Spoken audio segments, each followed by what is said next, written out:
I'm Santana. I play bass in Demsfightinwords. Hi, I'm Ben. I'm the vocalist of Demsfightinwords. Make sure you wear protection.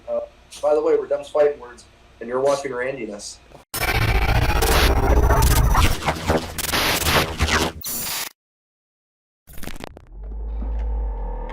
What is going on, my guys? I am sitting here with at least two members. Half the band. At least half. Okay, we're sitting here with half the van. The van. You guys are now a van. You guys are now a van. Okay. Oh, I'm Bang Buzz. That's what I am. Go. But now, I am sitting here with half of Demsfightinwords. How are you guys doing?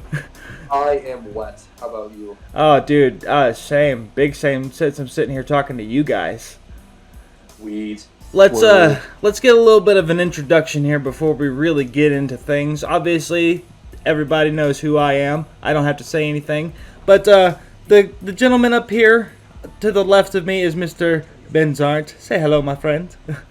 Hi. And we have not been formally introduced yet, so go ahead and introduce yourself to the world. Hi, my name is Santana. I play bass in Dems. Santana. Hello. Santana and Ben. So, little catch up here. We tried to do this like what, 3 or 4 weeks ago? Yeah. Something like Something that. yeah. And The day or second date of the tour. So yeah, no, that still pains me because I was like, I really could have got all you guys together, but No, it's all right. things happen. But we're here now. So, how are you guys? I know you already said what you said, but like, I'm glad to have you guys on here. So I just wanted to be like, how are you guys? I didn't want to try to be, like real awkward or anything, but great start. Me and Mr. Zarndt here actually tried to do this a long time ago with just the two of us, and it was like a legendary interview, but it fucked up through my software. So yeah, we're doing it now. So We'll do it live! Fuck it! I've got a couple of things here that I was able to get from the fans, and its first thing is introduce the band, which I have, at least half of you. I wanted to ask first thing about, do you guys have anything planned for new music in the foreseeable months coming up? Yes, we do. We have Yes, a song dropping June 8th and 9th. One new song. June 8th via Slam Worldwide, and then June 9th via the record label, which is our first music video. Oh, word! Yeah, and then after that, we got another song we're going to be dropping probably 2 months after. And then we're either doing a split with two bands, or we're just going to use that as a one-off. And then by the end of this year, we're going to be recording a 6-track EP. So are you guys actually going to do like physical copies and stuff, or? Oh, yeah. Yeah, we're hoping. I've been trying to get some merch for you guys for a long fucking time now. Why didn't you just ask? I would have shipped you some stuff, Randy. I don't. Nah. Come on, Randy. I can send you some stickers. I got the stickers. I can send you stickers. I would like some stickers. That would be sick. You just ask and you shall receive, but we have no CDs or cassettes. That's fair. That's fair. That's completely fair. I understand how that is, even though I don't make music, so. You make us laugh and sometimes fall in love, so I think it's an even catch. I appreciate that, and I'm glad you guys enjoy the content, man. The Signs of the Swarm. Content's fire. What's that? The Signs of the Swarm ones are the best. Signs of the Swarm is the fucking goats, man. I fucking love those guys. David is a beast. Yeah. David is a beast. Yeah, I got a chance to meet those guys a couple years ago, and I desperately want to go back, but Oh yeah.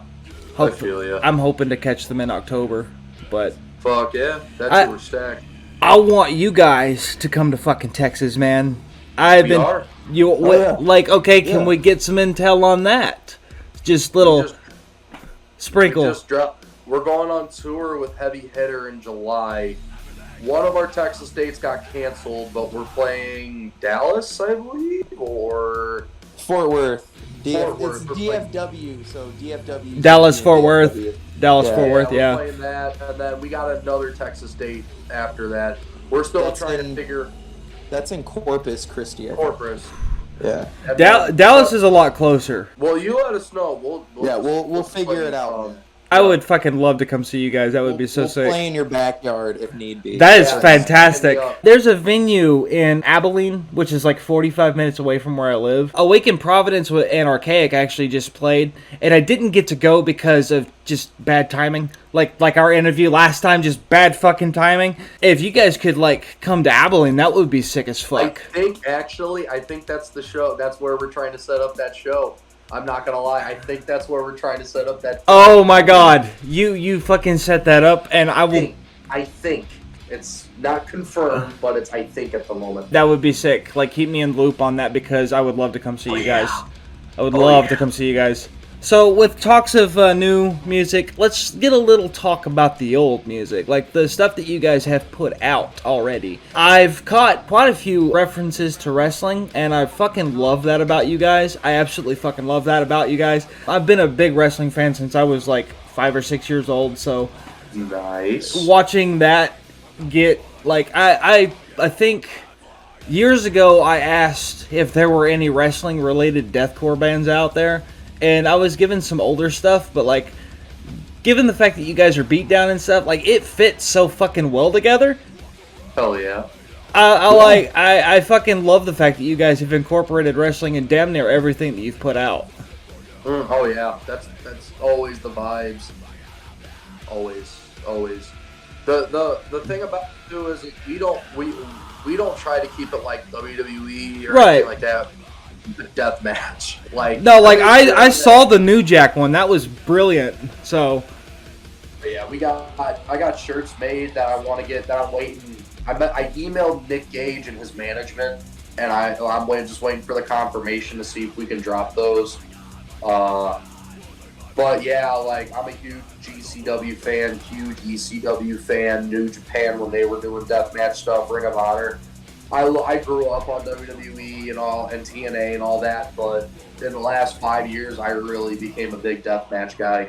I can respect that.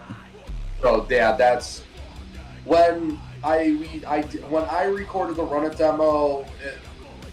If you want to get into more about the Run It demo, you're more than welcome to ask. But for now, I wanted to make sure that, okay, for what we're doing, I want it to be very over the top, just like how deathmatch wrestling is. And over the top it is. I appreciate you, because we try to keep it simple, and the fact that it goes over the top, even though it's very simple, I think that's the perfect summary of deathmatch wrestling. I mean, seeing someone jump off a 20-foot ladder onto some fucking with barbed wire and glass with fucking light tubes on the fucking barbed wire and other shit. Yeah. And then you're like, wait a minute, that's all they did. But then you're like, wait a minute, that's what they did, and it Yeah. No, see, I already kind of knew about deathmatch wrestling because I've seen a lot of really old school ECW stuff. In my life. I didn't actually really understand the stuff behind it until I watched Vice's coverage on Nick Gage. Like, that was a fantastic fucking episode, man. Yeah, that was a good doc. I watched that, and then I realized that, like, that dude is that's a real hard motherfucker right there. Yeah. I was introduced to, like, real hardcore deathmatch wrestling through that, so... And then you guys put out the thing with New Jack, and then I also watched the Vice coverage on him, and yeah, no, you guys are, yeah, Yeah, it's cool as shit. I couldn't do it. It's fucking crazy to watch some dude. I was on Reddit last night, and I saw footage of some deathmatch thing, and it was like this dude was like 10 feet in the air, got a sawzall, and got like his arm cut with the sawzall, and I was like, no. Yeah. Cool as shit, but I'm not. I'll stick to elbowing my chair. Thank you. I'm good. Yeah, right. I'm cool. No sawzall to my arm. Thanks. I'm definitely the guy that wants to see the sawzall. So yeah, this shit is scary. The fucking bone saw is ready.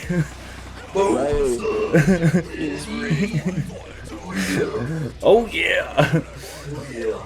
But yeah, no, I fucking love the fact that you guys have incorporated like the real heavy hardcore style of deathmatch wrestling into your music. I remember talking to you before Dims was even like really set in stone. I remember we talked about it, and I remember you couldn't give me a whole lot of information about it then. So now that we're here, can we get some backstory on how you guys formed and like what led you guys to write music in this style, and like what inspired the deathmatch influence and all that stuff? So basically, I run shows in Gary, Indiana, Miller Beach, Indiana, and there was a show that I booked, and it was between two bands, which both bands are very known for controversy, but it ended up getting double booked at the venue. Well, from an incident that happened there, one of the bands ended up lying about something that happened. And unfortunately, I got like death threats and a whole bunch of things for good reason. Because I called the band out. I called two bands out that was basically through lies and bullshit. And I thought it was true because I was led for it to be true. And unfortunately, it wasn't true. Yeah, because of that, I was like, I'm pissed the fuck off at these dudes I thought I could trust, that I had down-to-earth conversations with this vocalist, but then he ended up lying, which led to me spiraling basically mentally out of the music scene. And I was like, I just gotta write something that's fucking ignorant. Well, while I was having those kind of feelings, I was listening to bands like Stone Cold Stunner, Bulldoze, the Beatdown shit, and I was like, this is just piss off and zero fucks given. And then I was writing the song Disposition, and I was like, instead of just sitting there bitching and complaining like I did my old solo stuff, I just said, let me just make fun of tough guys. Let me just make fun of people that are like posting themselves deadlifting 500 pounds and then in the comments saying, if you don't deadlift 500 pounds, your mom's a bitch. And those kind of people. Right. And making fun of people that sit there and take everything too damn seriously, because unfortunately I used to take everything too seriously, which led for that incident to happen. Because of all that, I was like, all right, this is what I want to do. And then while I was writing the song Disposition, I was watching a lot of deathmatch wrestling, and this is where the wrestling comes in. Watching a lot of deathmatch wrestling, and I was reading these comments of people saying, oh, that's not real wrestling, this is real wrestling. They're not real, this is all fake bullshit. These aren't real tough guys. And then I watched the Nick Gage Dark Side of the Ring, and I'm like, it's just Jim Cornette ripping on Nick Gage, and I'm like, well, there's actual, like, you have to be trained to do this. You can't just go in and throw shit at someone. You gotta be trained to do this. And I was like, all right, deathmatch theme, because everyone rips on deathmatch because they're too real, and then I'm gonna make fun of people that are trying to be too real when they're not. And I felt like it was a perfect balance of 50-50, and I was like, all right, this is what I'm doing. And then from there, I wrote Run It, and I was like, this is cool. And I didn't have a computer at the time. I wrote, recorded, mixed everything on my iPad, and with a broken-ass Fender guitar that had 3 strings on it. Quit laughing. And, yeah, the Run It demo was written in Cubase and then mixed and mastered in BandLab. So for everyone that sits there and says you can't do it because you don't have the resources, shut the fuck up. So this is the cassette we dropped. I'm at my buddy's house right now, and he has a cassette. We dropped these, and that's beautiful. It blew. This Run It demo dropped on Slam Worldwide, blew the fuck up. Congratulations. I don't know why. Thank you, but congratulations. Thank you. But like when it got 5,000 views in 2 weeks, I was like, okay. Me instead of hating my life and saying, oh well, feeling sorry for myself, I was like, there's something here. There's people in the comments that are like, I understand. I get it. You're not, it's different. And that's when I was like, okay, I got these 2 guys that I'm very interested in that would want to play. Let me tell them we're going to do this full time. They became members of the band literally 2 weeks before we dropped the Run It demo. Not me. No. Not me. Oh, not him? Not me. Not him? He's the first bass player. No, he's not the first bass player. I'll get it. I'm the first real bass player. I'm learning new things here. The first real Yeah. one. Well, so we had a lineup. We dropped the demo, blew the fuck up.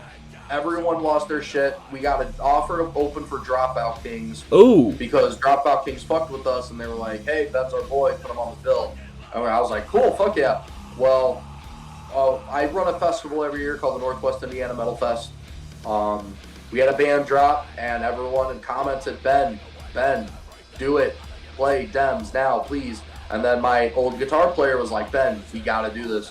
We did it, and holy shit, the response. The demo was only out for 2 weeks.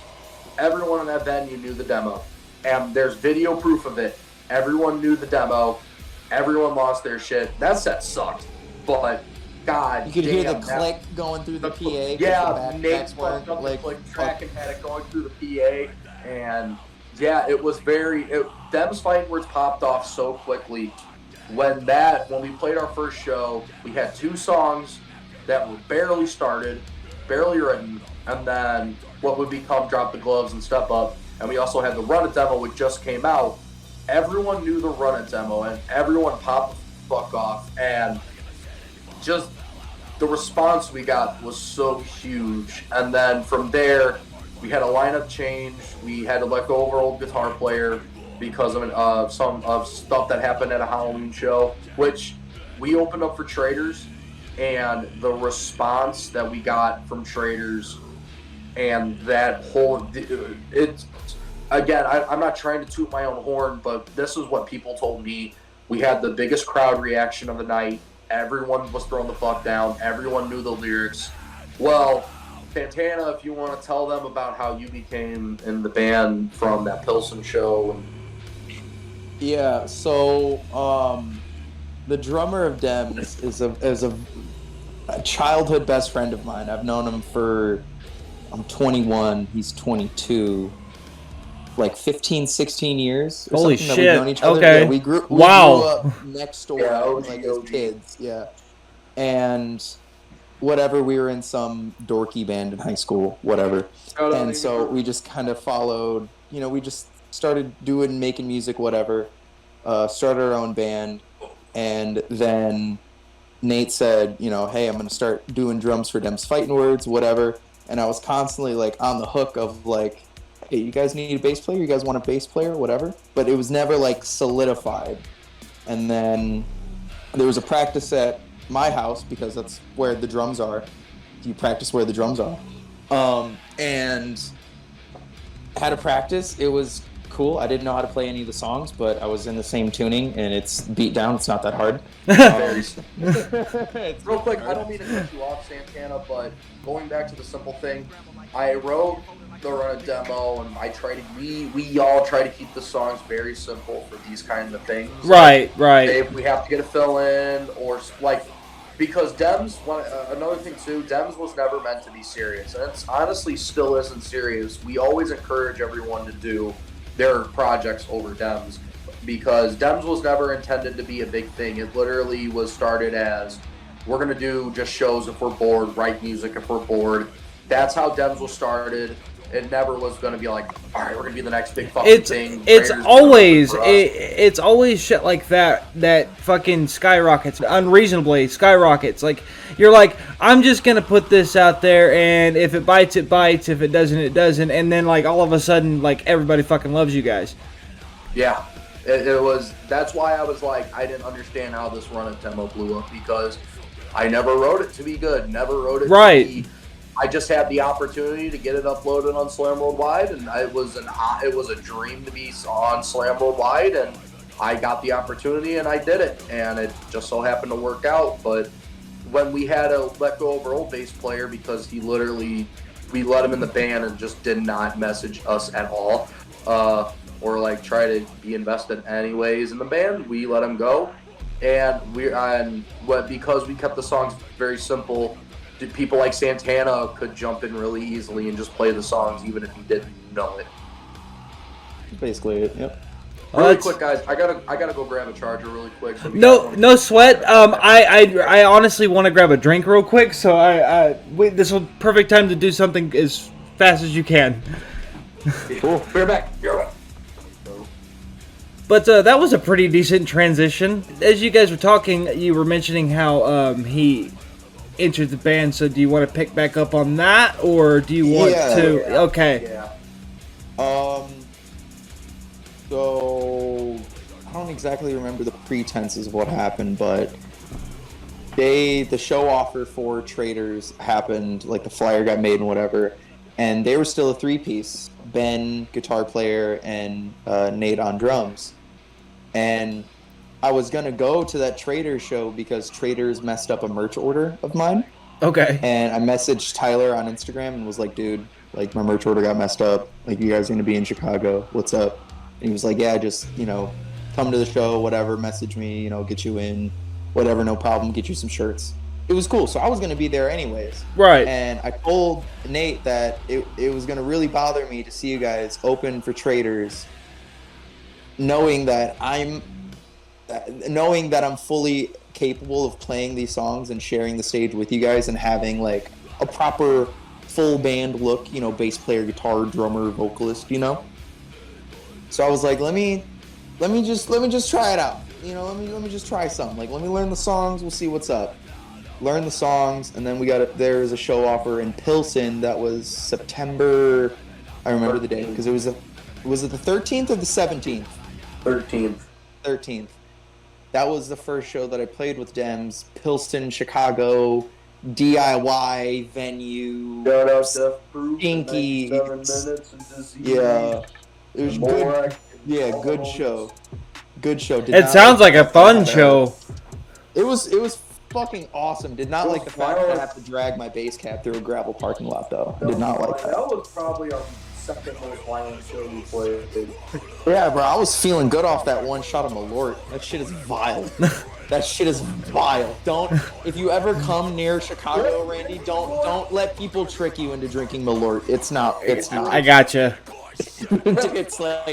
It's fucking vile. It's like drinking liquid dandelions. It's gross. Oh, Jesus Christ, okay. Yeah, that's what it tasted like to me. It tasted like straight dandelions. It was gross. But, yeah, so played the show. I was like, okay, so what's up? Am I in the band now? Like, what's up? And it was just kind of like yeah, I guess so. Like, you're in the band now. And I was like, all right, cool. Got added to the group chat. I also want to put on record, we all got told that, hey, meet up at Santana's house. We're just going to practice there. And because Nate had his drums there already. I showed up, and my guitar player and Nate just looked at me and said, hey, Santana's in the band. I just said, okay. Like, oh, okay. That's how we got it, literally. No one know nothing. It was, he has a bass practice, and he's in the band. Practices at my house. Hey, man, that's fantastic. I mean, and it's been going pretty good since. Looks like, so. Yeah. No, congrats, you guys. Yeah, it's been pretty good. The cool thing about Santana being in the band, too, like you said, he's been childhood friends with Nate for years. On top of their old band, Amy's River. Amy's River. Yo, hold up. Cut the camera. Shit. Amy's River was very blues influence, and I try to keep them's very hip-hop, 90s hip-hop influence. So having Nate, who's our drummer, is a rap producer, and he does a lot of 90s style hip-hop along with the modern rap. It was very cool having those kind of blues and rap. I actually like the fact that you brought that up, because I was going to say that eventually in this video, but I do enjoy the fact that you guys incorporate a little bit of hip-hop influences in there. That's fucking, like, you guys are chaotic with your music. It's fucking all over the place. I believe I've said that in one of the videos that I did. I think it was on the demo. I think it was on there, but like it was fucking all over the place. I'm like, this is so much fun. It sounded like you guys have fun whenever you play that music. Oh yeah. Oh yeah. Always smiling whenever I play these songs. the best thing about Dems is, again, going back to what I said before, Dems was never meant to be serious. So I'm not going to sit there and be a prog snob and be like, yo, fucking Rob Scallon's doing this, we got to do this, guys, or fucking Periphery does this shit, or, oh my god, Knock Loose, like, this Right. was angry, play it. I understand, man. I understand. And it's just about, like, have fun, like, this... Like I keep saying, at Personality Broken Record, this was never meant to be serious, never meant to be big business, never was meant to be like, we're gonna fucking sell out the House of Blues kind of shit. So I'm not gonna make it serious. None of us are gonna write serious. And even our guitar player, who's like one of the greatest in Chicago's metal music history, Shout out, wrote Scott. everything. Love that. Wrote everything for Victim. Oh shit.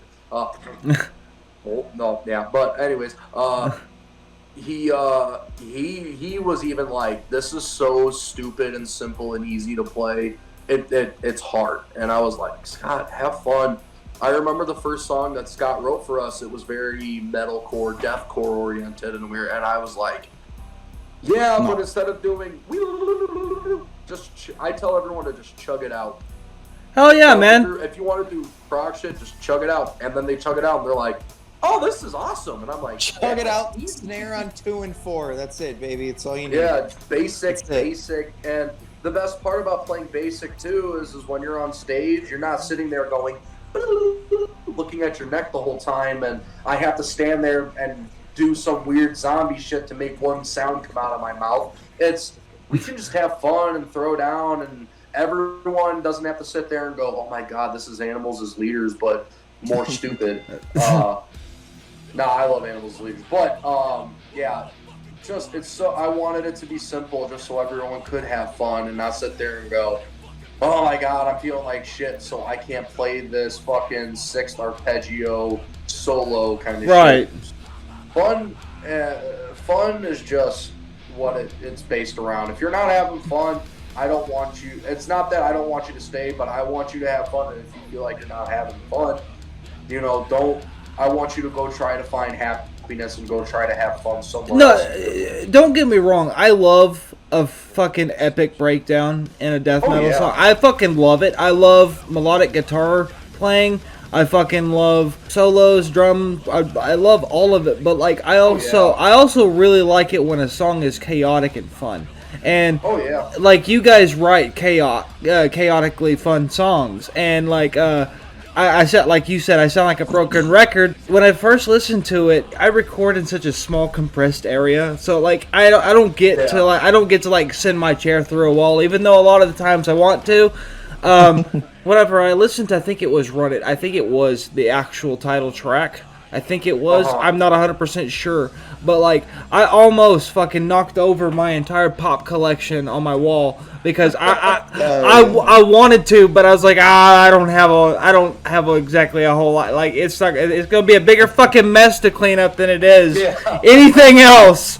So I was like, I'm not going to do that. But, like, I genuinely get, like, energized whenever I listen to you guys. I listen to you on Spotify, like, all the fucking time. You guys and, fucking Paleface and No Face No Case, like a lot of these, yes, like you guys are like coming up, and I fucking love seeing it because it's so cool to see like something that wasn't very much known, like maybe a year ago, like you guys, or like the beatdown stuff, like it wasn't that, there wasn't a whole lot of that, like I want to say like 2 years ago, and then like. Go ahead. I don't mean to cut you off, but like the crazy thing about all of us being deathcore kids is none of us were hardcore kids, and the hardcore kids know when you're trying to put on a fucking front just to be a hardcore kid, and I don't blame them. Hardcore is a way of life, just like how goth is a way of life, right? Just how gangster rap is a way of life. Unfortunately, in my opinion, it shouldn't be, but it is. And hardcore kids can smell your bullshit. That's the big reason I don't try to be like, yeah, I'm a hardcore kid. Yeah, fucking Judge was the fucking shit back in the day. I don't try to front like that because it's not true. I'm not going to sit there and say it is. But I feel like us being deathcore kids, having major beatdown hardcore influences. I'm speaking for myself, having very, very beatdown hardcore influences with stuff like Pint Glass or newer bands like fucking Pieced Up or older fucking bands like Laid to Rest. That's when I'm like, okay. Or bands like Sworn Enemy, that kind of thing. Or even like OG hardcore where there was no breakdowns. It was fast punk shit like the Bad Brains. Punk music. Punk, like, yeah, like, I feel like us coming, not being hardcore kids, not trying to play hardcore to be cool, but just being like, this is what, in my opinion, I want to write this, not because I'm trying to front, but just because it's fun. It's a good release. On top of, I feel like with hardcore, I can have that outlet and not be scolded.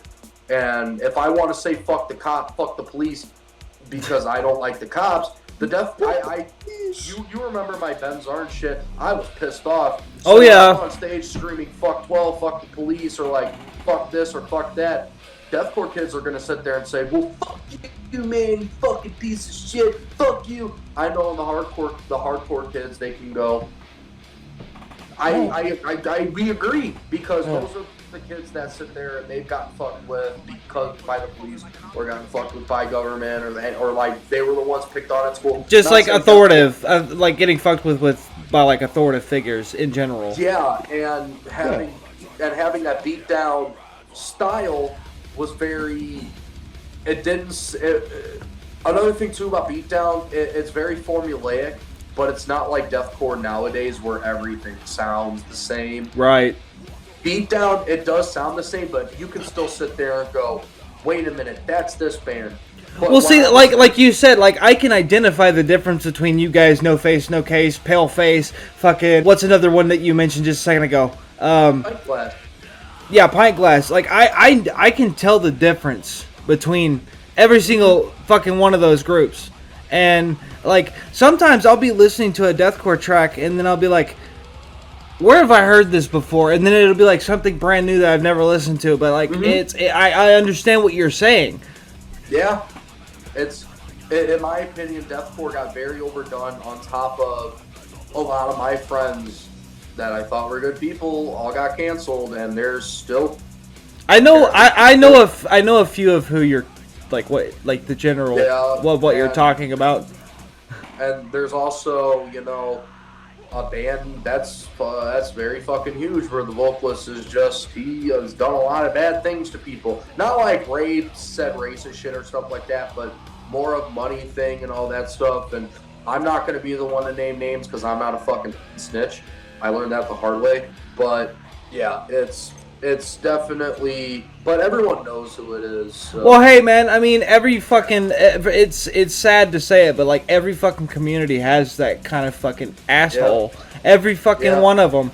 Like, there are people within the reaction community that I'm just like, dude, come on. Yeah. You know. So I get it. I totally 100% get it.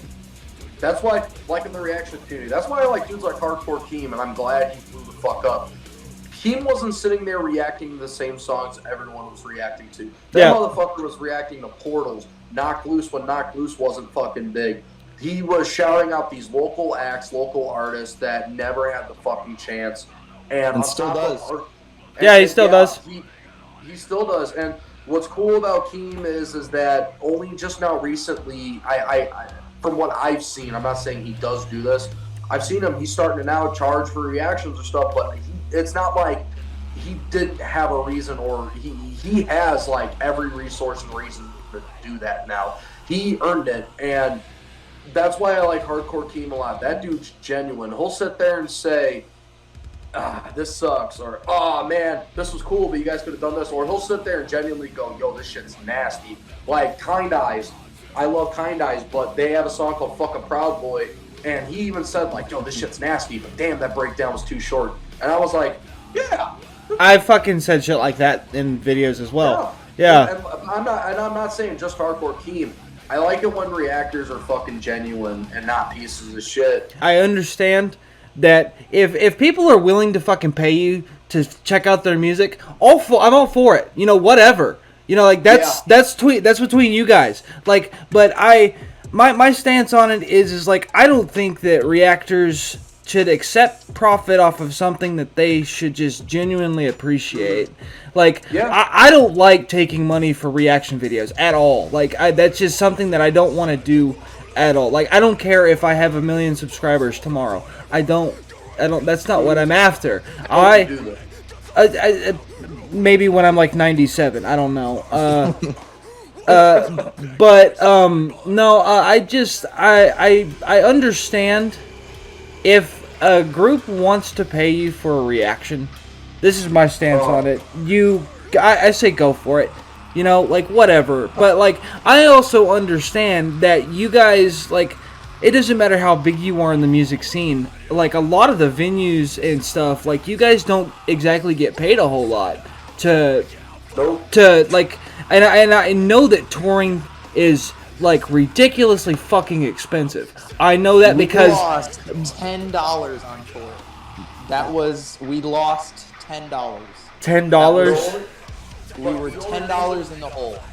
And this is some advice I'm gonna give to any band that's touring, if any band that like go right ahead. To us. Do not, and I repeat, do not drop thousands of dollars on a tour that you are unsure of, or a tour that is 4 days long. We were like, we had shirts made, but they didn't come in time. But we still had CDs done. We had stickers and lighters.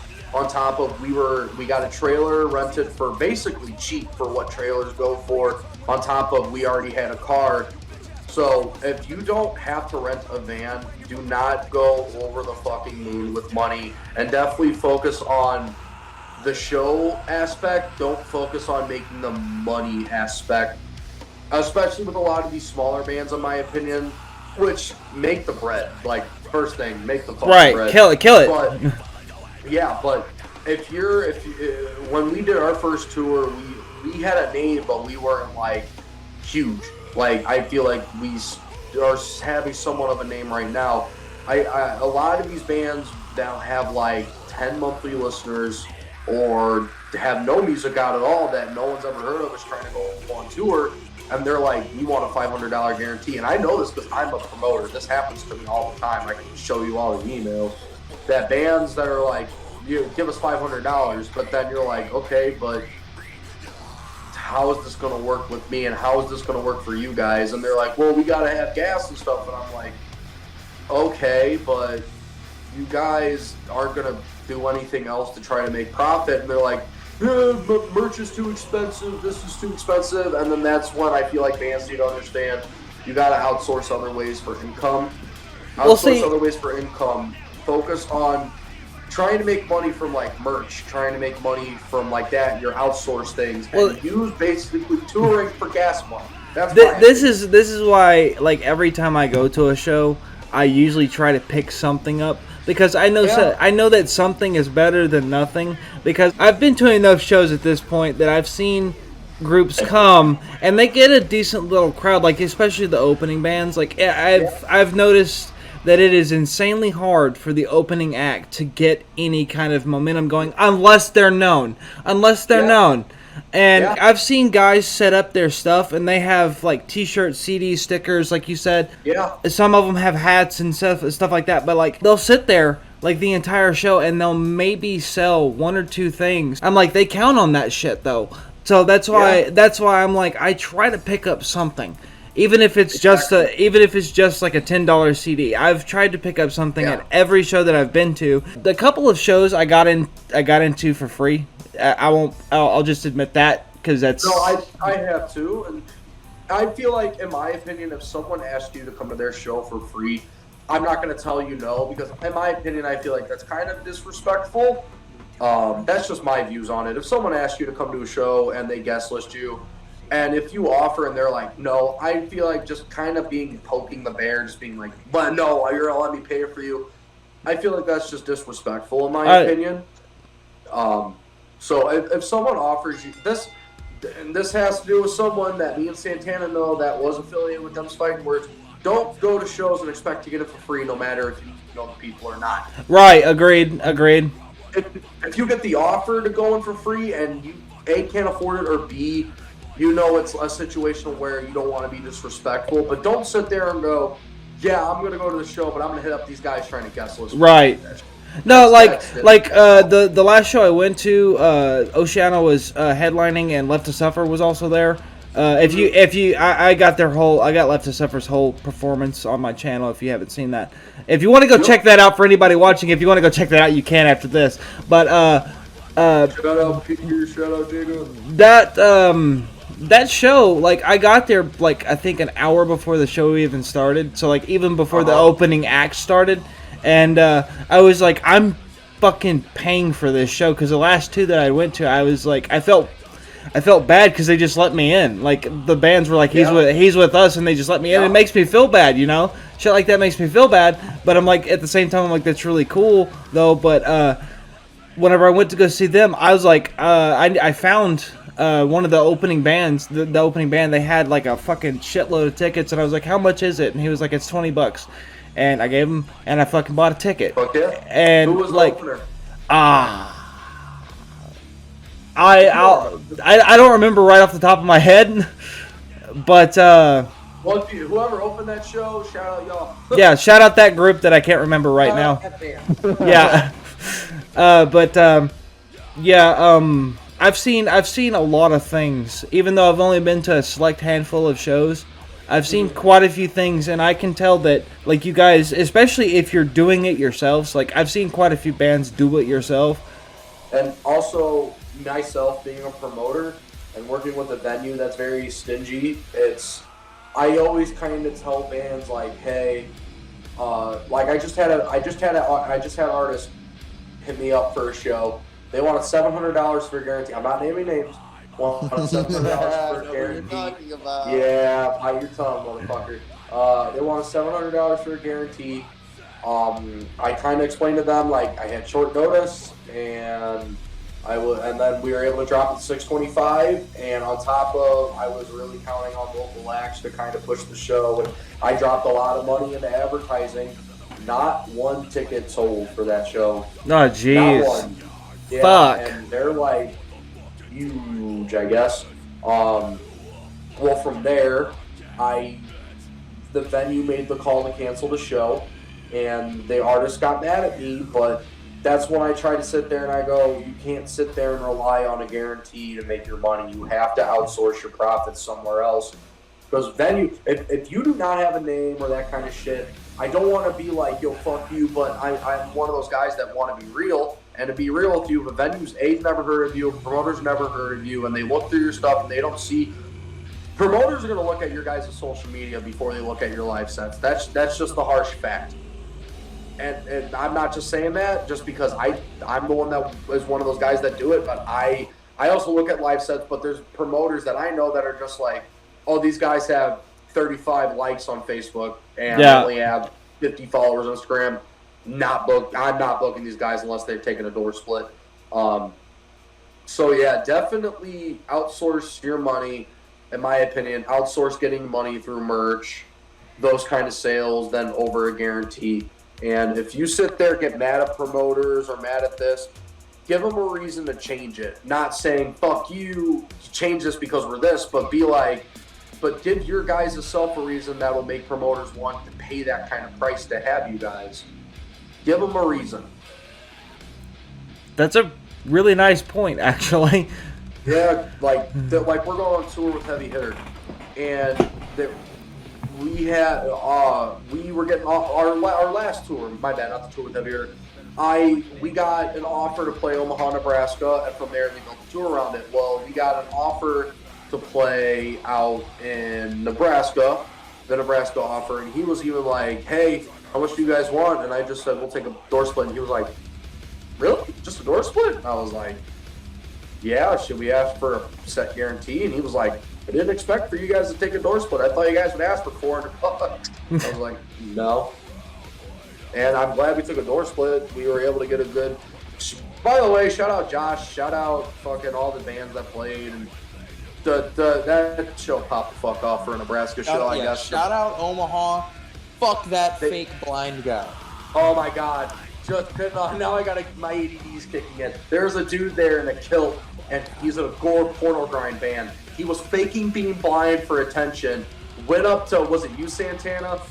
I went up to him because after the show, I was walking around the vent, like it was a bar. I was walking around the bar giving everybody stickers and just saying, you know, hey, how'd you enjoy it, blah, blah, blah, you know, whatever, doing my thing. And I get up to him and, like, very strange interaction. Cool guy, I guess. Hands me a CD. No, he's not a cool guy. Of a gore grind, porno grind band that he's in. There's like 40 songs on it. The record's like 10 minutes long. It's fucked. It's fucked. And one of They're called obscenity. I don't care if I shout them out. Obesity. Obesity. Fuck those Obesity. guys. Their Gross. whole shtick, this is not my Gross. words, this is their words. Fucking fat women music. Fucking fat women metal. Big titty women fucking music. That's whatever they said, and I'm like, it's disgusting. It's vile shit. It truly is. He told Santana that we suck, and after listening to that, he didn't like the trap hi-hats that we do. Yeah. So yeah, fuck those guys. Fuck that fake blind fuck. Yeah. Jeez, man. Omaha was sick. Like, fuck that guy. I even looked at Santana and I was like, I don't think this guy's blind. And Santana was like, nah, and I was like... I was trying to give him the benefit of the doubt. I was just like, no. nah. Just like, why the fuck would you do that? You go out in public and fake being blind? Dude was driving by himself, walked in the venue himself. There was no houses around the venue. Ain't no way this motherfucker got an Uber, because this dude did not look like he could afford an Uber. So... I don't get it. Yeah. That's fucking nuts. Shout out Omaha. Shout out Omaha. Fuck that blind guy. Real quick, who were the two dudes that came to the Iowa and Nebraska dates? What was their name? That was, I don't remember the one dude's name. The one, like, I feel strange saying this, but like the one super fan that we have. I forgot his name. If the super fan's watching this interview, comment down below. I deeply apologize. I signed the CD and everything. I honestly don't know. Tell us who you are. Comment. I know he's real. And he was awesome. He was super cool. He was awesome. I just genuinely cannot remember his name because we didn't have much of an interaction. Great dude, super awesome. Malachi, shout out you, love you, and shout out Malachi. That dude's been rocking with us since the first demo release, I guess. So shout out that homie. Dude broke his hand at the Omaha. Yeah, he broke his hand at the show, posted it, and I was like, this is hard as fuck. So yeah, those two dudes got guest lists for any time that we come out there. That's what's up, man. Nebraska, they get guest lists. That's what's up. You guys are fucking sweethearts. That's no, I'm an asshole. No, that's like one thing that I've learned. Like all these fucking dudes that write these incredibly brutally disgusting over the top fucking metal ass tracks. They're like, when you meet them, you know. It's like, but that's the crazy thing though with bands that are like that. They're not, most of the time they're not assholes because they have this outlet to let out all that anger and aggression. Most of these people, including myself, if we didn't have this outlet, I would definitely be doing 25 to life right now. That's just what it's going to come down to. If you let the intrusive thoughts take over. Yeah. And Randy, you've seen my live sets. You listen to my old music. That shit was fucked up. Yeah. Working at Target or some shit. I'd work at like Target and be content with life, I guess. I don't know. I can't imagine doing anything else other than this. And that, going back to the hardcore thing, that's the cool thing about hardcore too, is that, you know, granted a lot of the Chicago hardcore scene don't fuck with us, understandable. But much love to all the hardcore bands out there. Shout out, Break the Cycle, all them. But being in that, getting away from the snobs of deathcore, even hardcore has their snobs, but whenever I've gone to a hardcore show or a deathcore show, I'm not getting told that, oh dude, that fucking band sucks on your shirt that you fucking have. Yeah. I went to a fucking show recently, and there was some dude that had a Warner Shore hat on. And some dude just walked up to this dude in a Warner Shore hat and was like, bro, do you actually listen to this fucking music? You're just being a fucking pose. And I'm like, Jesus Christ, dude. I'll make it happen, man. We'll make it happen. Just like, I've told them too, I will do anything to come see you, Randy. It's been too fucking long in the making. Yeah, dude, it's been quite a long time I've known you. Yeah. Oh yeah, years. Yeah. And then Facebook wanted to be a dimwit and fucking unfriend us for some reason. I know, like I said, I'm like, what did I do? No, I was wondering what I did to you too. So it's okay. It's all good, man. It's all good. No, it's all love, Randy. It's all love. We love each other. No. I love you. I fucking love you too, my guy, and I love all of you guys as well. Love you too. Yeah. I wish we could have done the whole group like we wanted to last time, but good. do you guys want to read a couple of questions? Yeah. or answer a couple of questions? Do a little transition here. Okay. First of all, this is from Mr. Will Kraft, the president of Randyness and the vocalist of Ether Aura, and this man wrote a question for you, Ben, specifically, and he said, Ben, what that mouth do? Anything you wanted to, baby boo. Snore so fucking loud. That's what that mouth does. Oh my god, the 2 hotel rooms that we fucking stayed in on that tour were, holy shit, I could hear him down the hallway, bro. It was disgusting. Vile. And then, Hold on. You know what's crazy about that? It's because of my neck. My neck is fucking huge, and it's not even. I went to a doctor. I have a paper that says it. My neck is full of cartilage, and it's 21 inches. My neck is officially bigger than Corey Taylor's. Corey Taylor's neck is 19 inches. I was gonna say my man's got that Corey Taylor neck meat, but if it's been confirmed to be larger, I got the paper to prove it. George Fisher from Cannibal Corpse will come for your ass next, motherfucker. Yeah, he'll come for you, motherfucker. by the end of it, your neck's gonna be like this big. Remember Dan White neck? I'm about to be the white guy version of that motherfucker. Let me tell you. Are you gonna try to outdo fucking Tyler from Traders as well? He's got a long neck. The only way I can get a long neck is like lose 75 pounds, but I'm lazy. Yeah, so but I can't. my guy can do the neck chin thing really good. So yeah. It's smiling. I just like how you're just like so fucking serious. You're like,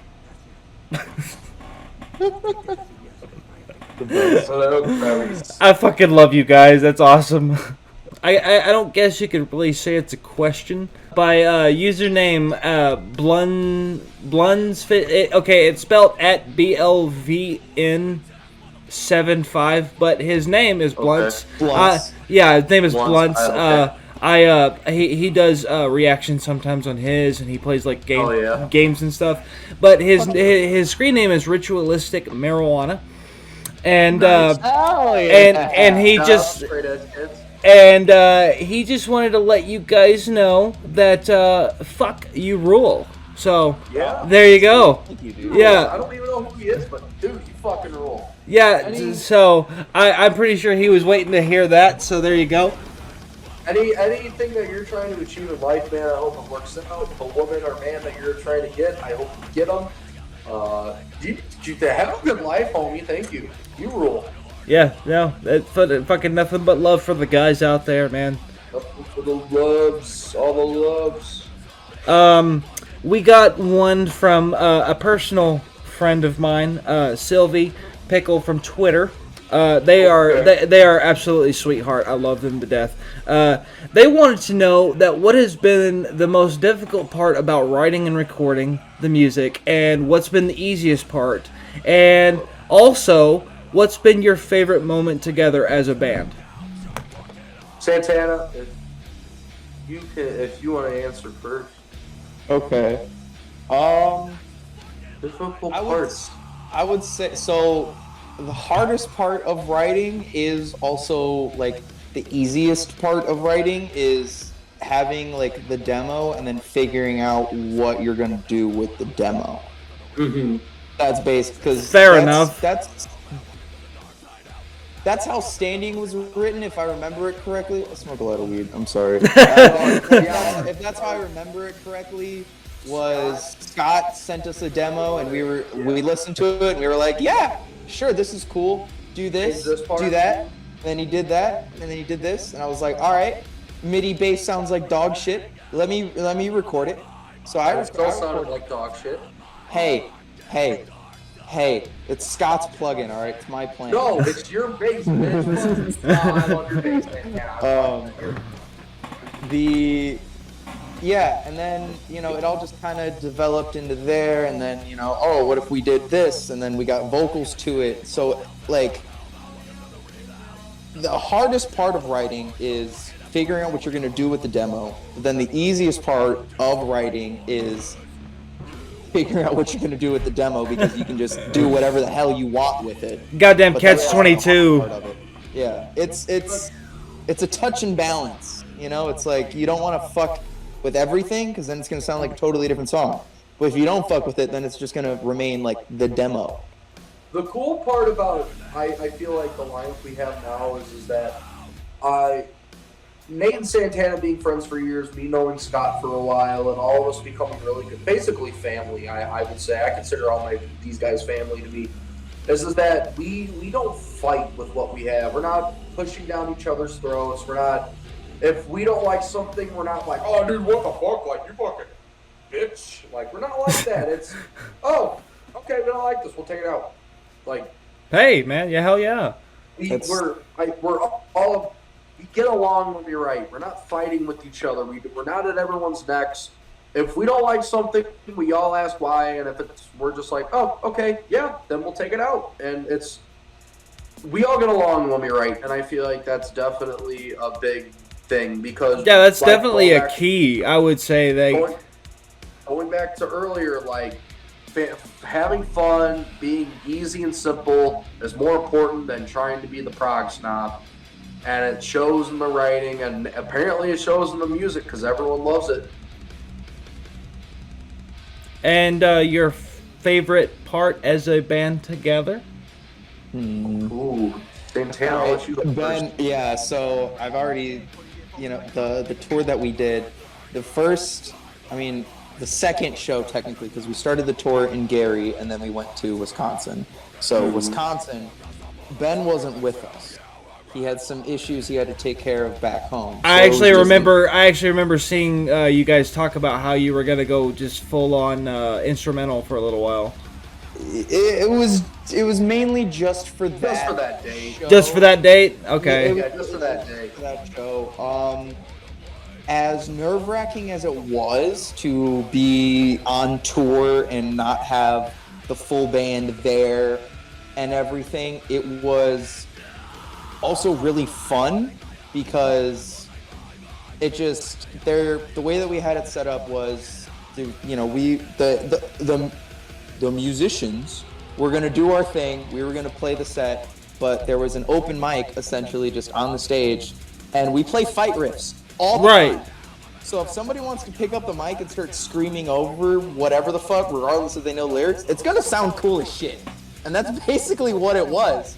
So it was like, let us be your karaoke machine.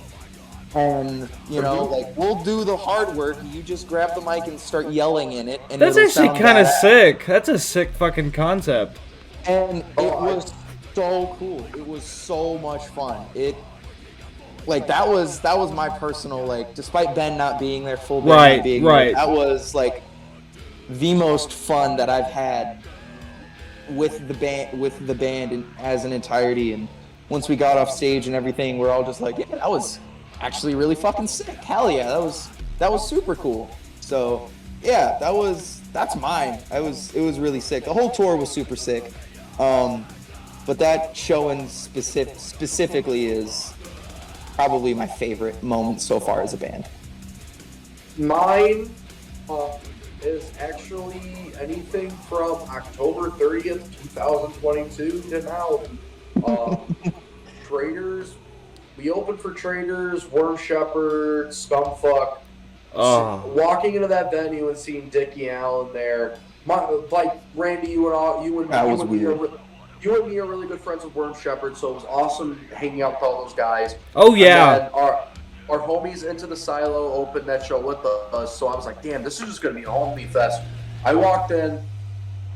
I'm a fan before a musician. I will geek the fuck out. I'm always a guy that throws down any local act, no matter what. I don't give a fuck how big I ever get. So I walk out when the doors open, and I'm literally like, oh my God. Words, mind you, this is October. Our EP dropped in July. It's October. This was the day after we dropped the Step Up Challenge. Step Up Challenge was pop the fuck off the next day. So yeah, that happened. So we get there. I'm like, there's genuine fans here for us, and this venue was almost sold out. Venue caps off at 500. There was like 400 and some tickets sold. And when I mean that entire venue was a fucking pit. It was a fucking pit. Like you can look at the videos online and I'm just like, we had a wall of death. At least 200 kids were in that wall of death. That shit was insane. And we had people jumping off the stage, and that was the first time I ever played to over 100 people, over 150 people. And I was like, damn, people knew our lyrics, people grabbed the mic. That shit was awesome. We ended up playing the WC again with Scott. By the way, shout out WC, shout out Chris. That's our home away from home. But we ended up playing the WC again, opening up for Within Destruction. Oh, real quick on that Trader show, we also, the dudes from Scumfuck actually like really fucked with us to where Dickie Allen came up to me, said I had the fucking chops, and that is God to me, so I can die on that hill that the vocalist of Infinite Annihilator and Scumfuck told me I had the vocal chops. On top of all the dudes from Scumfuck wanted to buy our CD, cassette, and everything, and Cameron Locke from Born of Osiris was there, and he fucking loved us. And I almost went to that show. I almost went to that fucking show. That tour that you're talking about, because I remember whenever it was being broadcasted, like everybody was talking about it and shit, and I was like, oh shit, they're gonna be in fucking Dallas, you know? I might be able to make that fucking happen. And then I was like, I cannot make that fucking happen.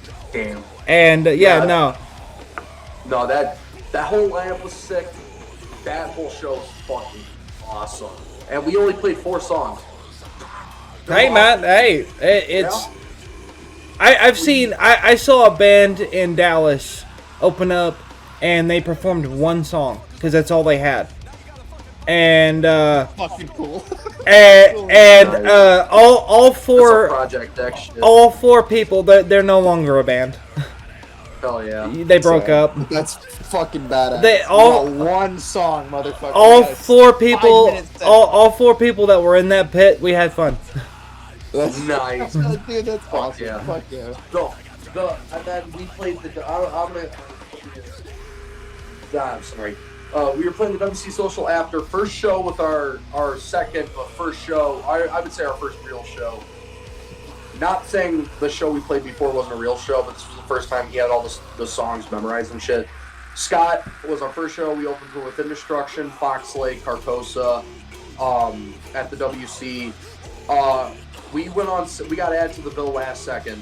And when I mean that, the venue owner even came up to us and said, yeah, when I added you guys, we sold like a lot more tickets than what it was at the moment. So I was like, oh my God, that's awesome. Congrats. Once again, congrats. That was insane. We played, again, whole room was a fucking pit. It was not like that the entire rest of the night. Again, I'm not trying to say that to like suck my own dick or nothing, suck the band's own dick, but even all the dudes that played with us were like, yeah, you guys had like the most insane crowd of the night. And I was like, oh my God. And my lady was there, Santana's girl was there, and they all said like, Nate's girl was there, and they were all like, yeah, you guys had the craziest set of the night, not because you're the band, you're our boys band, but that was an insane show. And we just dropped our song Standing on the Edge. Everyone knew that. And then people left after our set, after I encouraged everyone to stay. People left after our set. They literally showed up just to see us and leave. I've heard of this. This is like, I've heard of this happening to people. I've heard of it happening. Like, I went to a show. I want to say it was the Lubbock show, and I think if my memory serves correct, I might be wrong. I might be 100% wrong on this, but it was when the Browning was headlining with with Keem on bass, and that's a show I almost fucking died at. But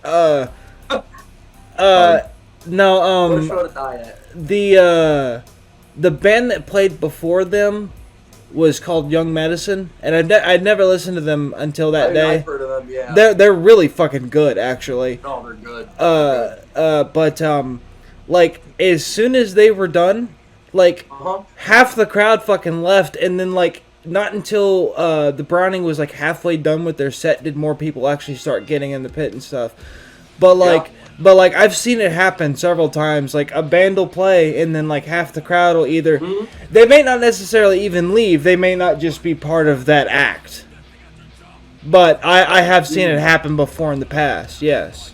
And trust me, I don't like it when bands like I even tell the guys in my band we're staying. One of you has to stay till the end with me. I always stay to the end of every show. No matter what. I try to stay to the end of every show unless I've got a long drive. No, I get you. Or I gotta work next day. There was one time I had to leave early because I had to work at 3 in the morning the next day. So Jesus I get it. fucking Christ. Yeah, that sucked. But yeah, so people left. It was like, oh my god, that fucking sucked. I wish they didn't leave. But at the same time, it was like people literally came to see us, and over like Within Destruction and Carcosa. By the way, Carcosa loved us. Fucking Johnny, I saw Angel Maker on that the Body Snatcher tour like a month later. I went up to Johnny just to be like, hey, I don't know if you remember me. We opened for you guys in Chicago. I didn't even say hi to him. He was like, dude, Demsfightinwords. And I was like, yeah. That's the shit. Because I'm like, damn. And so, yeah, so that show was fucking awesome. And then we just played one of the bigger venues in Chicago called the Bottom Lounge for our really good friends in Capital Vices who just ended their careers. They're really long local careers because they're all going off doing their own things, buying the Sacrifice, burning effigy, they're just going off. And we got asked to play that show. And Bottom Lounge is like, okay, they rarely ever let locals play here now, and we got an offer to do a big local show. And it was a deathcore show, metalcore show with Dead Awake. It was awesome, Dead Awake. Shout out Dead Awake. Shout out Dead Awake. But the kids did not know what Beatdown was. There was people there that never heard of us, and there was people that definitely heard of us. People came in ski masks. People came, and you can tell who our fans were. Fuck yeah! Because we also like branch out to the hip hop scene, and you could tell when the hip hop kids come out and see us through the rap kids, and they came out, they threw the fuck down. It was violent. Like the Bottom Lounge emailed us 2 weeks before the show saying, "We know who you guys are. Like, don't start a riot, please." They were like, basically calm it down, and I was like, "That's fucking awesome." Like I was like, aren't you guys like either you are or you already did? Like, what was it? I remember seeing something where you guys were like supposed to be invited to like perform with Broken Side. Was it you guys? No. I had the offer to book Broken Side. But Okay. See, that's where I got confused because I was like, is Dems? I was like, is Dems fucking playing with Broken Side? What? It was cool to play, but unfortunately, our guitar player couldn't play, and our drummer. Fair enough. Yeah, but what was it? Going back to that, we played the Bottom Lounge, open for Capital Vices. It was violent, and I didn't try to make it violent. But when you're playing Beatdown, you're just like, my adrenaline's going. I'm getting into it, and then kids never heard like call-outs before that were there. It was metalcore kids, so I sat there and there's video of it too. I went, when this song drops, hit someone in the throat. It was completely silent when I said that, and I said, when the song drops, hit someone in the throat, and you heard everyone go, ooh, oh shit, and he fist fights, and I was like, fuck yeah, nice, fuck yeah, man. Yeah, that was our last show we just played, and that was those 3 shows I feel like are our best shows we played. Traders was the show that made Demsfightinwords live, in my opinion. WC was like, okay, we can be consistent with a new member. That's very important. And the Bottom Lounge show that we just played was like, all right, we already knocked one big venue off. That's a dream to fucking play. What's next? That's fucking sick, man. It's cool to see guys like you guys fucking just like kind of take over, even though you don't really know how you're gonna be perceived. Yeah. It's fucking sick seeing shit like that, man. Yeah, it was honestly really fucking insane. It was insane. And like you said, we're chaotic music, but it's cool. We do a lot of hip hop, 90s hip hop. So a lot of the rap kids and hip hop kids love us. We play beatdown. I call us hoodcore, not because of like who we're trying to be or trying to put on the front. It's literally the genre of music. Right. We're not metalcore. We're not deathcore. We're not hardcore. We're not trap metal. We're just playing thug music. That's what people used to call us, just thug music. Thug music. So I was like, hoodcore. Because there was a band out in Chicago that was calling themselves hoodcore. And people tell me all the time, like, no, there was actually a genre called hoodcore. And I'm like, this is just beat down. It's beat down. And I don't care who comes at me about that. It's beat down. You cannot change my mind. But yeah, it was 90s rap with metalcore, hardcore, and deathcore influences, but mostly on the beat down, the hardcore side. And I was like, this is what I want to do. And obviously, here we are. Went ahead and did it. And I have sorry. members no, you're good. And I had amazing members do it. So that's why I call us hoodcore. And most of the kids that fuck with us understand it. A lot of kids say we're just pussies. So I'm like, well, like, cool. like, if like I'm listening to you guys on my phone, I don't really hear like a lot of the bass drops and shit. But like when I'm listening to you in my car, it's different. Oh yeah, no, like Disposition, especially like the fucking bass drops in that song are like, yeah, like I fucking played it one time and all my windows were rolled up in the car and I could see my like the rearview mirrors like on the side of the car, like they were vibrating. Shaking. Yeah, and I'm a big fan of shit like that. I love shit like that. So yeah, I am too. I did put the bass drops in to be like for like the live effect kind of thing when I did run it. I literally put it in to be like, all right, this is pissed off. What makes people go, oh shit? Bass drop. An obnoxious bass drop. No, like when it's live, man, you can feel that bass. Oh, I believe it. I believe it.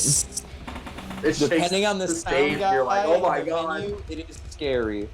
It is not a depending on the stage and venue and sound guy, it's a scare. I don't like practicing the song when we practice it at my house. I have to turn down the PA like super low so that way we don't explode my PA system I have in my basement. I'm like, hold on. No, like turn everything down for this song. There's only been a few tracks that I've played in my car where I'm like, is this gonna blow my speakers out? And a couple of them are from you guys, of course. It's the same thing here. Anytime I'm listening to music and Dems comes up, I have to look at the song. You gotta like almost like I've got to turn it down a little bit. Yeah, you guys go fucking hard on that shit. Some fucked up shit. Hell yeah. I do have two more questions here. From Mike Lowy. I believe shout out Mike Lowy. Shout out Mike Lowy. This man said, "What's his KD and can he 1v1 you in Gulag Bin?" Yeah, my KD is fucking bitches and eating chicken. That's my KD. Fucking bitches and eating chicken, hell yeah. And by fucking bitches, I mean I love my girlfriend so much, and if she heard that, I'm gonna. My KD is not good in Call of Duty. Not good at all. I'm gonna go on record and say I fucking suck at shooter games. I'm amazing at Mario and Mario Kart. I suck at shooter games. I'm decent at shooter games as long as nobody's trying to kill me. So. I gotta play on beginner mode every time. And now my game of choice, if it's gonna be shooters, Destiny 2. That's my game of choice. So. Oh, mine is Doom. Yeah, see, I get I'm a retro gamer, so that's why Doom is mine. I get booed a lot for the Destiny 2. I get booed a lot. It's okay. It's okay. It's okay. It's okay to be wrong. It's okay to be wrong. Alright. My 2,000 hours of Apex Legends says otherwise. Fair enough. And last question here from Josh Robinson. He says, left Twix or right Twix? Left. Left. I figured out right Twix. I know that's either I'm like fucking paranoid. Right. They put the caramel on weird. Right Twix Yeah, is caramel on the Twix is weird. Right Twix is a pyramid scheme. We all fucking know this. Goddamn fucking right. It's the left Twix all the fucking way. If you say right Twix, is the real Twix. You were definitely a carpet burn baby when you came out of that thing. All right. So, you got some problems. So don't ever say right Twix. We lost. We interrupt this program for an important news announcement. I like turtles. God It's fucking okay. damn it. Whatever. We're back. We're good. Whatever. It happens to the best of us, man. I'm sure we'll be fine. We're It's good. alright. I can see it's still recording. No, like when it happened, my Discord completely shut down. Like I so had did to mine. restart the program and everything. So Oh no. I'll leave it in for the cutscenes for the end of this because I'm like, what happened? What the fuck happened? So Yeah. is there anything else that you guys would like to talk about? Santana, if you want. If you We're want the gonna be floor, it is busy as- yours. We're gonna be busy as shit this summer. Too damn busy. Yeah, we got a lot of fucking shit going on. Lots of stuff in June. The tour in July. New song coming out first week of June, basically. I don't know if I feel at liberty to say it here, but I feel like I might as well. New song that we're dropping, produced by Mr. Michael Soto of Peeling Flesh. Hell yeah, himself. dude. Hell yeah. Himself. Yeah. He did Love a Michael, love Feeling fucking Flesh. Fuck phenomenal Orphan, love job. Strangled. Like, if we could have him mix literally everything we put out for the next millennia, I would have him do it. It is Beef. It is a fucking grimy. It's so good. It's Okay. such a good fucking mix. It's so good. You had my attention, but now you have my erection. So It is such. Yeah. You said you like chaotic. This song is chaotic. I can't wait. It's got a fucking This is phenomenal honestly, mix. Great. With Dems, this is the first song I've wrote with Dems that's kind of serious. It's called Vexation. It's about people that just fuck you over, shit talk you online, but won't ever come say it to your face in person. And this happened with an incident that just happened recently, not just to me, but the entire Dems camp. And it was written as anger for that. And I felt like this is the only time I'm really going to be serious about a track.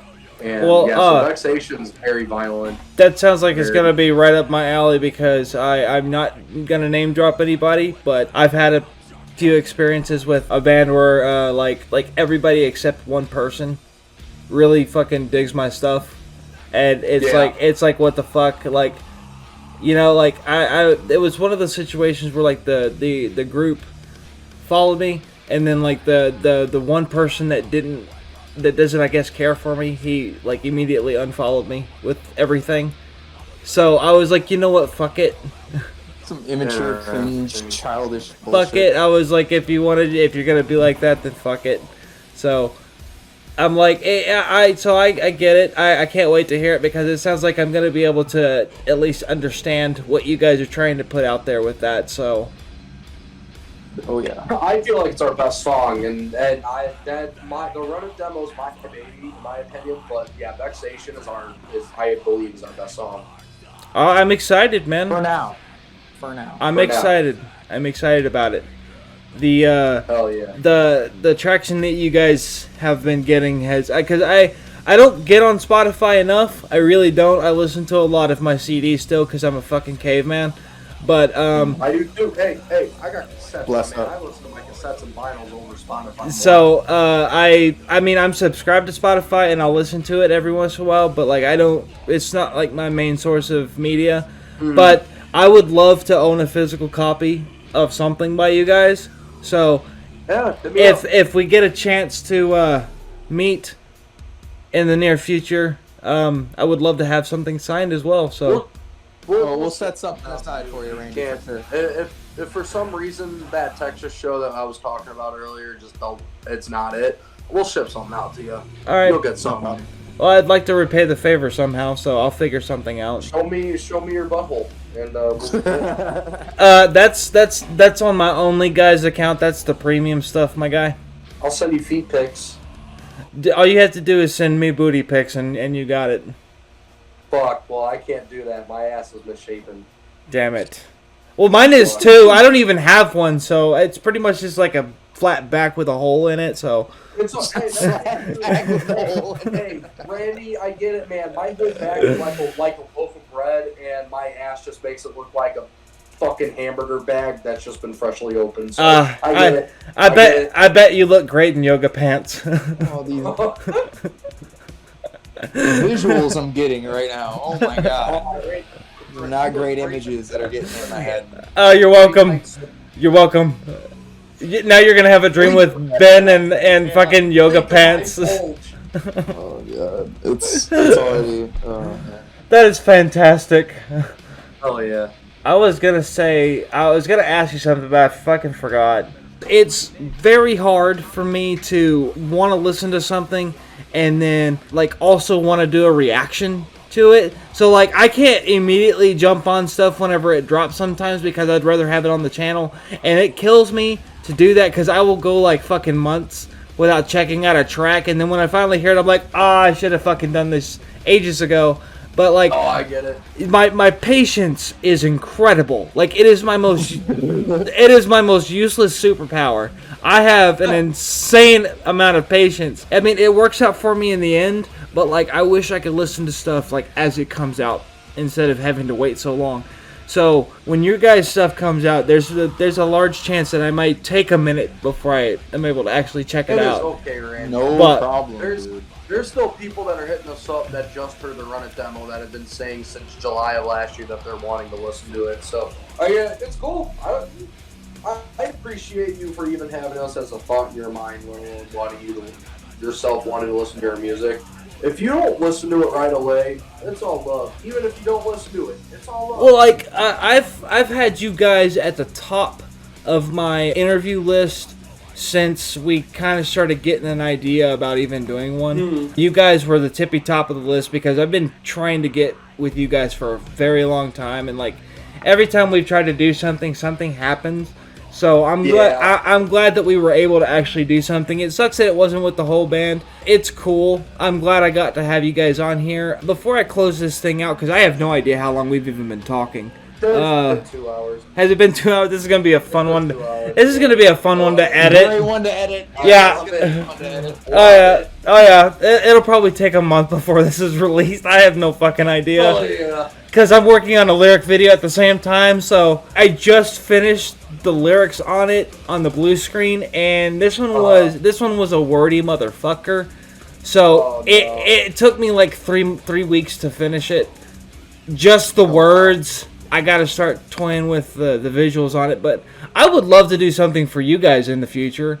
Oh, of course. I don't even know the lyrics to our song, so please. That would help. It's funny. He'll literally walk up to me when he's doing backup vocals and be like, "What's this part?" While he's on stage playing. Like during the part that I do backup vocals, I don't know what I'm saying, and it changes every show. Fuck yeah, man. Only just recently he learned some parts. Well, I still fucking don't know them all, but I do them. I don't fucking figure it out. I fucking learned that Eminem fucking Googles his own lyrics, so you're good, man.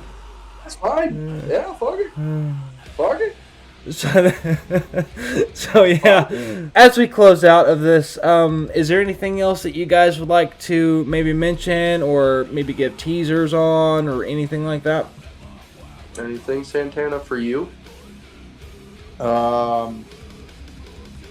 Me and Nate's other band, the Soul Cairn. It's been a long time coming. We've re-recorded this EP like 10 fucking times. It's coming soon. It's cliche post big things coming soon. Yeah, we don't want to, but it's some really it's a different take on metal music and it might be hardcore derivative. I might be mixing it too. Oh. So, maybe. It's yeah, if you've ever wanted to listen to thrash metal, sludge, and hardcore at the same time, you'd Whatever listen to Left Soul Behind Cairn. is. Yeah, Whatever that's Left basically Behind what it is. Nice. Yeah, it's been a long time coming, but I'll keep you on the radar, man. In the camp. I'll keep you on the radar. That's that's all I got.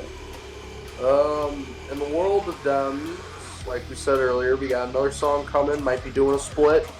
Got a tour. We're looking to do another little mini run in between July and March of next year.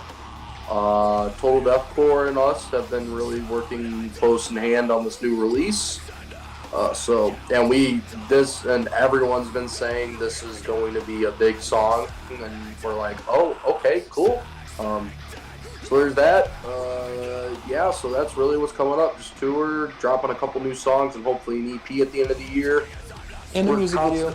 Music video's coming soon. Hey, there we go. Music video. We're dropping a music video with Vexation.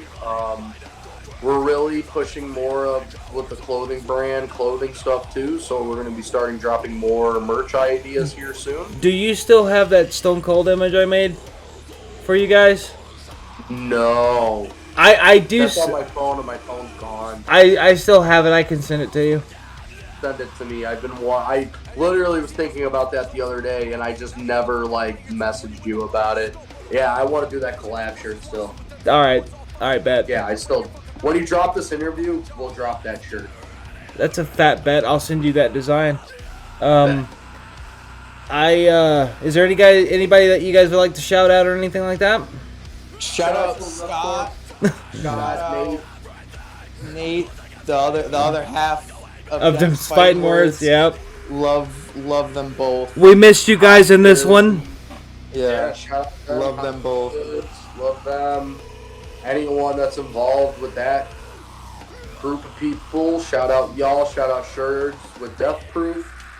Fuck Orphan, because fuck the Mathis brothers. I don't care if I get shit for that. Fuck them. Fuck Orphan. Shout out Chicago Hardcore, shout out Chicago Deathcore, shout out Chicago Metalcore, shout out Northwest Indiana. The music scene is coming back out here, which I'm very, very happy about. Shout out Ben Rose. Anyone that's ever fucked with us, anyone that's ever loved or hated us, shout out y'all. Shout out Hardcore Keith too. Yeah, that's my boy. That's my boy. Shout out that dude, too. Shout out Miller Pizza Company, the best fucking pizza ever to exist on the face of the earth. Hey, real quick. Shout out Nate's mom for making those hard ass fucking nails. Shout out Mama Scott, dude. Yeah. Love Nate's that mom woman. has been the real supporter next to all the girlfriends in the I love that woman. She is amazing. Well, What a mom. if she decides to watch this, rock on, man. But she most definitely will. She most definitely will. She is an insane supporter of anything that Nate has done musically. She was a big supporter of the shitty band that we had in high school, and was like, "You guys are great." She's very supportive of them because she's happy. Yeah. It's touring. Fuck yeah, man. That. She's happy about that. And if you watch this video, thank you so much for stopping by. Right. Thank you, Kara. Thank you. Love you, Mama Scott. Love you, moms. Anything else? No, well, I'm good. Oh, shout out my dad. Shout out his dad. Shout out my dad. Fuck Orphan again. Just want to throw that out there. Yeah. So, my name is Randyness, and if you guys enjoyed this interview, thank you so much for stopping by once again. I appreciate you guys taking the time out of your day for to make time for this, because this has been a long time coming. And until next time, everyone. This has been a fantastic interview. This is going to be so much fun to edit. I will see you all in the next one. As always, stay freaking epic. We're out of here.